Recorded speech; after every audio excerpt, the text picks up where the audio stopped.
Hey guys, what's going on? Al Bunny back again with a commentary this time. And I just want to let you know that the Let's Plays, if you're actually looking forward to them, they'll continue this week. I'll probably upload part 3 tomorrow. And I'm actually having a lot of fun doing those, so I'll definitely keep those up. And as for today's topic, I'll want to talk about JRPGs, and I'll just go ahead and say that my favorite genre of video games isn't actually shooters.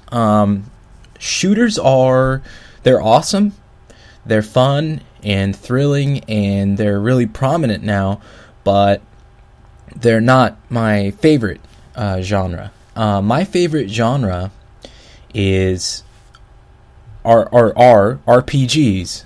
And more specifically JRPGs, meaning Japanese RPGs. And I'm a pretty big fan of the art style that they use and their thought process behind that art style. Most Western studios, I would say, have the thought process that you want to make this as realistic as possible, and it doesn't always happen, and people are sometimes disappointed, but it probably is, their thought process that they want to make this, as realistic as is possible, without, sacrificing anything else. And for Eastern studios, or all Asian studios, it doesn't include the European ones, I don't think. Basically, they want to create something that is it has a lot of playability. They want something with a lot of playability, and this has been Nintendo's background for like 20 years at least, where they want everyone to experience their product, and that's I think that's really awesome. They don't want necessarily blood and gore and language or anything in their video games, but I'm not saying that you can't have that stuff, because like I said, I do enjoy shooters, I do enjoy other genres, but what I'm trying to say is that America as a whole seems to think that JRPGs are a niche. They're intended for a niche audience, and I don't agree with that. I think that the fact that we haven't had a whole lot of experience overall here in North America with JRPGs is a shame. And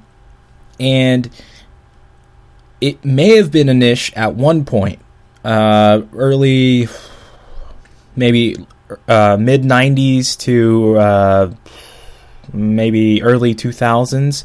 But I think to this point now, where we are, JRPGs have really been given a foreground, and they are now prominent in a sense that it won't come as a surprise to the American consumer when they see a game, with these cutesy graphics, or a game that's rated E for everyone, but is still good. A game that's very Mario-like, in that sense, because, we forget that Mario isn't, necessarily it's not an American franchise, despite the fact that it's incredibly popular here, but, it's incredibly popular everywhere in the world. Excuse me.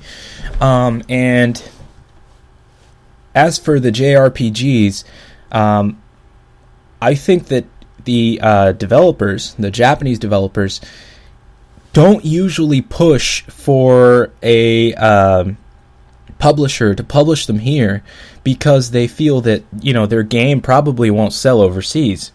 And more often than not, that's not the right way to go about things. Because, like I said, it may have been a niche product, maybe 15, 16 years ago, but now, we've gotten most of the Final Fantasies. We've gotten some of the Tales games. We've gotten some Disgaea games, and so on. It's not like we get a majority of the JRPGs published here. In fact, we get a very small percentage of the overall quantity that is developed in Japan, and you can't expect all of them to come here because some of the more small budget studios, they wouldn't even have a shot at having their games published here. But the bigger developers, they should push for more of their games to come here. And I want to go ahead and hear your guys' opinions in the comments section. So if you enjoyed any of this, go ahead and leave a comment, a like, maybe even subscribe. But that's my time for today, guys. Thanks for watching. Peace. I'm out.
Fatality.